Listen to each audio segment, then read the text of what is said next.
قدرت کا معجزہ۔ ایک حاجی صاحب کافی بیمار تھے، کئی سالوں سے ہر ہفتے پیٹ سے 4 بوتل پانی نکلواتے تھے۔ اب ان کے گردے واش ہوتے ہوتے ختم ہو چکے تھے۔ ایک وقت میں آدھا سلائس ان کی غذا تھی۔ سانس لینے میں بہت دشواری کا سامنا تھا۔ نقاہت اتنی کہ بغیر سہارے کے حاجت کے لیے نہ جا سکتے تھے۔ ایک دن چودھری صاحب ان کے ہاتھ تشریف لے گئے اور انہیں سہارے کے بغیر چلتا دیکھے تو بہت حیران ہوئے۔ انہوں نے دور سے ہاتھ ہلا کر چودھری صاحب کا استقبال کیا۔ چہل قدمی کرتے کرتے حاجی صاحب نے 10 چکر لون میں لگائے، پھر مسکرا کر ان کے سامنے بیٹھ گیا۔ ان کی گردن میں صحت مند لوگوں کو جیسا تناؤ تھا۔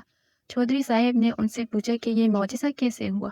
کوئی دوا، کوئی دعا، کوئی پھیتی، کوئی تھراپی؟ یہ کمال کس نے دکھایا؟ حاجی صاحب نے فرمایا، میرے ہاتھ میں ایک ایسا نسخہ آیا ہے کہ اگر دنیا کو معلوم ہو جائے تو سارا ڈاکٹر حکیم بے روزگار ہو جائے، سارے ہسپتال بند ہو جائے اور سارے میڈیکل سٹورز پر تالے پڑ جائے۔ چودھری صاحب مزید حیران ہوئے کہ آخر ایسا کون سا نسخہ ہے جو ان کے ہاتھ میں آیا ہے؟ حاجی صاحب نے فرمایا کہ میرے ملازم کی والدہ فوت ہو گئی۔ میرے بیٹوں نے عارضی طور پر ایک 6-7 سالہ بچہ میری خدمت کے لیے دیا۔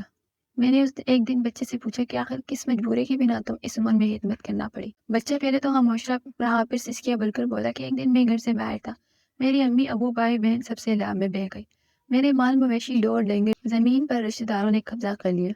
اب دنیا میں میرا کوئی نہیں، اب 2 وقت کی روٹی اور کپڑوں کے عوض آپ کی خدمت پر مامور ہوں۔ یہ سنتے ہی حاجی صاحب کا دل بسیج گیا اور پوچھا کہ بیٹا کیا تم پڑھو گے؟ بچے نے ہاں میں سر ہلا دی۔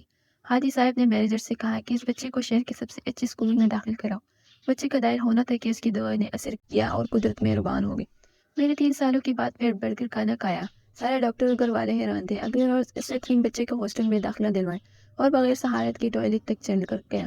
میں نے مینیجر سے کہا کہ شہر سے 5 ایسے اور بچے ڈھونڈ کر لاؤ جن کا دنیا میں کوئی نہ ہو۔ پھر ایسے بچے لائے گئے، انہیں بھی اسی اسکول میں داخل کرا دیا گیا۔